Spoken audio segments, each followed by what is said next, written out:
Hello दोस्तों, आप सभी का स्वागत है मेरी स्टोरी टेलिंग सीरीज़ में। आज मैं एक बहुत ही इम्पोर्टेंट प्लांट के बारे में बताना चाहती हूँ। प्लांट नहीं, मैं उसे पेड़ कहूँ तो ज़्यादा सही रहेगा। एक ऐसा पेड़ जो 24 घंटे हमें ऑक्सीजन देता है, हमारी हवा और पानी को शुद्ध करता है, हजारों सालों तक हमारे साथ बना रहता है। ऐसे पेड़ के बारे में मैं बताना चाहती हूँ। उसके मैं धार्मिक, साइंटिफिक और आयुर्वेदिक तीनों जो उसके बेनिफिट हैं उसके बारे में मैं बताने वाली हूँ। देखिए, हम अपने गार्डन में काम करते हैं, अपने खेतों में काम करते हैं, लेकिन जब तक हमारे आसपास की हवा और पानी शुद्ध नहीं होगा तब तक हम कुछ भी नहीं कर सकते। एक ऐसा पेड़ है ये कि ये एक जगह लगाओ तो मेरे ख्याल से ये एक बहुत दूर तक के एरिया की हवा और पानी को शुद्ध कर देता है। तो हमारा फ़र्ज़ बनता है कि हम अपने गार्डन के साथ, अपने खेतों के साथ, अपने वेजिटेबल्स, फ्रूट्स सबके साथ साथ इस बात का भी ध्यान रखें कि अपने आसपास ज़रूर इस बरसात के मौसम में इस पेड़ को ज़रूर लगाएं जहाँ पे जगह आपको मिले। पहले तो गांव में ये जो पेड़ है, प्लांट हम इसको नहीं कह सकते, जो पेड़ है हर चौराहे पर चौपाल में लगा हुआ होता था।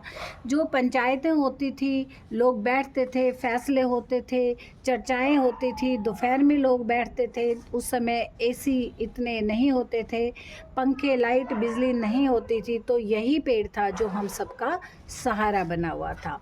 तो चलिए, मैं बता देती हूँ कि आज हम किसके बारे में बात करने वाले हैं। आज हम बात करने वाले हैं पीपल की। देखिए, आजकल यदि मैं पीपल की बात करती हूँ तो हमारे माइंड में कुछ ऐसी बातें आती हैं कि भाई वहाँ तो सिर्फ पूजा की जाती है, उस पे धागे बांधे जाते हैं, मन्नतें मांगी जाती हैं, दिए जलाए जाते हैं। ठीक है, इनका ये भी महत्व है, हमारे धार्मिक महत्व भी है इसका कि हम इसकी पूजा भी करते हैं, क्योंकि हमने अपने बड़ों से सुना है कि भाई इसके में तीनों देवता वास करते हैं, ब्रह्मा, विष्णु और शिव। तो इसलिए हम इसकी पूजा करते हैं, और इसकी पूजा हम इसलिए भी करते हैं कि इसमें गुण इतने हैं। जैसे कि तुलसी में गुण इतने हैं, हम उसकी पूजा करते हैं, और हमने इसको अपनी धार्मिक मान्यताओं के साथ हम जोड़ देते हैं। तो लोग इसको काटते नहीं हैं, इसको जगह जगह से काटने से डरते हैं। तो ये रीज़न भी है। यदि हम उसको अपनी धार्मिक मान्यताओं के साथ थोड़ा सा जोड़ के बता देंगे तो वो इस पेड़ के बारे में जानेंगे। और जिस तरह से आजकल लोग पेड़ों को काट रहे हैं ना, तो इस पीपल वाले पेड़ को काटने से डरेंगे वो। यदि उनमें ये डर नहीं होगा तो वो और जो पेड़ काट रहे हैं उसी तरह पीपल को भी हर जगह से बिल्कुल ख़त्म कर देंगे, और हमें फिर शुद्ध ऑक्सीजन बिल्कुल नहीं मिलेगी। क्या हम सिलेंडर से लेंगे शुद्ध ऑक्सीजन? बिल्कुल नहीं। हम अपने आसपास पीपल के पेड़ भी लगाएंगे।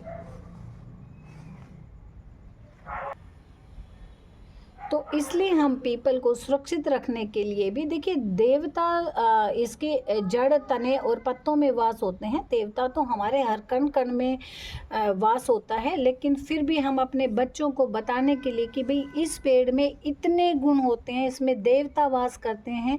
जैसे भगवान हमारी रक्षा करते हैं, वैसे ही तो पीपल हमारी रक्षा करते हैं। अच्छा, अब इसको ये भी कहा गया है कि इसमें लक्ष्मी जी वास करती हैं, तो इसीलिए जो औरतें हैं इसकी पूजा करती हैं, और उनकी ये मान्यता है कि ये हमारे सुहाग की रक्षा करता है। तो अच्छी बात है ना, वो पूजा करती है, पीपल का पेड़ कटने नहीं देती। तो यदि हम इसको साइंटिफिक के साथ भी जोड़ें तो ये रीज़न हो सकता है। एक और बात मैं छोटी सी ऐड करना चाहती हूँ, क्योंकि ये स्टोरी टेलिंग है, कि पहले ज़माने में ये कहा जाता था कि भाई शाम को झाड़ू नहीं लगानी चाहिए, लेकिन उसका साइंटिफिक रीज़न क्या है कि भाई पहले लाइट नहीं होती थी, और रात को यदि आप अपने घर की सफाई करोगे तो कोई ना कोई आपकी कीमती वस्तु बाहर जा सकती है। तो ये इसका धार्मिक महत्व था, और ये पेड़ है ना हजारों सालों तक जीवित रहता है। ये कहते हैं कि बुद्ध भगवान ने इसी के नीचे बैठकर अपना जो ज्ञान है वो प्राप्त किया था। तो ये सब इसके धार्मिक महत्व हैं। हम इसे जितना भी पूजें, जितनी भी पूजा करें वो कम है हमारे लिए, क्योंकि ये हमारे लिए एक लाइफ लाइन का काम करता है। ऑक्सीजन ही नहीं, सब कुछ इसका बहुत ही वैल्यू वाला होता है। अब हम बात करते हैं इसके वैज्ञानिक महत्व की। अब देखिए, जितनी भी रिसर्च हुई है ना आजकल, वो बताती हैं कि ये 24 घंटे ऑक्सीजन देता है, दिन में भी और रात को भी। ये हमारे आसपास की हवा को शुद्ध करता है और जो वातावरण है ना उसको बिल्कुल संतुलित करता है। आजकल कितनी ज़्यादा आपको पता है पोल्यूशन वगैरह हो रहा है, तो उसको यदि जितने ज़्यादा पीपल के पेड़ होंगे उनको ये संतुलित करता है। अब आप देखिए, इसको हम गार्डन में नहीं लगा सकते, ये तो मेरे गार्डन में उगा हुआ था। हम इसे गमले में थोड़ा बड़ा करें और फिर जहाँ पे भी आपको उचित जगह मिले आप उसे इसको ज़रूर लगा लें। ये मैंने आज ही लगाया है, मेरे गार्डन में उगा हुआ था, मैंने इसे लगा लिया और ये जब थोड़ा बड़ा हो जाएगा तो मैं इसे रिपोर्ट कर दूंगी। तो गार्डन में हम नहीं लगा सकते क्योंकि इसकी जड़ें हैं ना बहुत गहरी होती हैं और बहुत दूर दूर तक जाती हैं। ये पर्यावरण को भी संतुलित करता है।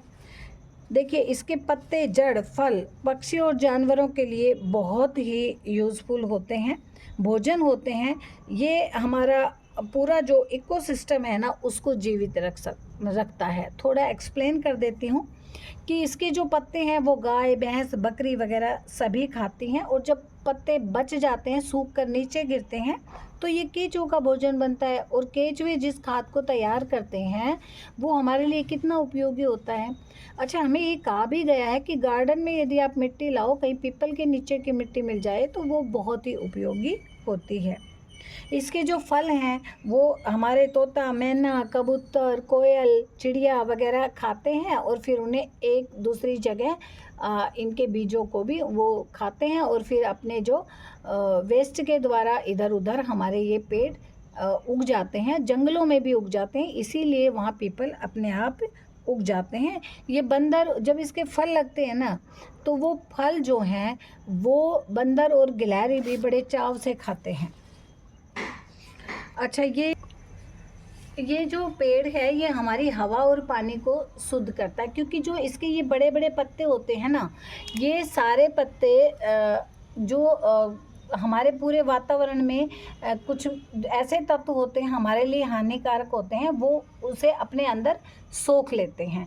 और इसकी जो जड़ें हैं ना वो बहुत नीचे तक जाती हैं और पानी को फिल्टर करती हैं और साफ़ करती हैं हमारे लिए, और पानी को मीठा करती हैं, इसलिए ये हवा और पानी को शुद्ध करता है। अब इसके आयुर्वेदिक महत्व भी बता देती हूँ। मैं ज़्यादा नहीं बताऊँगी क्योंकि मैं बता दूँ और आप उनको यूज़ कर लें, बस ये बता दूँगी कि इसके क्या क्या पार्ट यूज़ होता है। तो जब भी आप इसका यूज़ करें तो किसी वैद्य की सलाह से करें।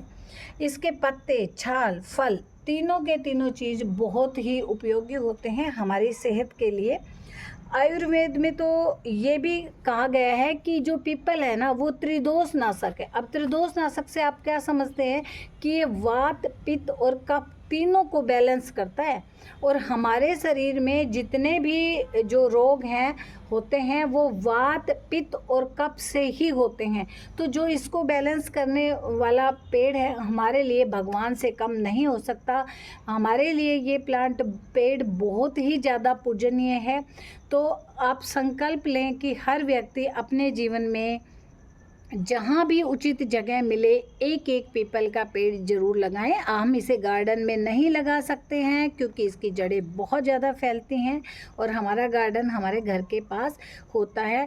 तो देखिए, ये हमारे पूजनीय पेड़ है, इसकी आप रक्षा करें, काटने से बचाएं और ज़्यादा से ज़्यादा पेड़ लगाएं यदि हमें आने वाले समय में स्वस्थ रहना है। तो प्लीज़, यदि आज की मेरी स्टोरी आपको पसंद आई हो तो प्लीज़ लाइक करिएगा, शेयर करिएगा एंड सब्सक्राइब करिएगा।